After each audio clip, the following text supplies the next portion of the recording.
আসসালামু আলাইকুম রহমতুল্লাহি ওয়া বারাকাতুহু। আর বেটা বন্ধুরা রে, তোমাদের মাঝখানে আজকে আরেকটি নতুন ওয়াজের ভিডিও করে দিলাম। আর আজকে বলবো যে তোমরা যদি ঘরে শান্তি পেতে চাও তাহলে তোমাদেরকে কি আমল করতে হবে। আর দেখতে পেলে যে রমজান মাস চলে এলো, আবার চলেও যাচ্ছে, আর সামনে একটি ঈদ চলে এলো।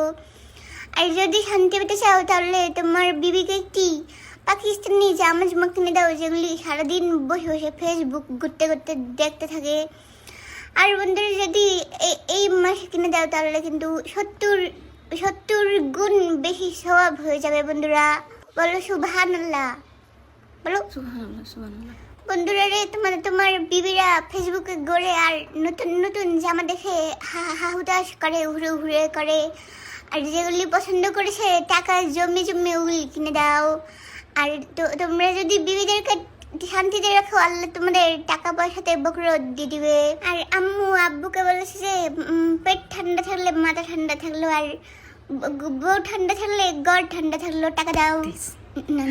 আর ও বিবিরা রে, মহিলা বন্ধুরা, তোমাদেরকে বলি এই যে কদিন বাকি আছে ওই কদিন স্বামীর খেদমত করে দাও, সেবা মেরে দাও। আর ঈদের পর না করলেও হবে, আগে জামা পেয়ে নাও।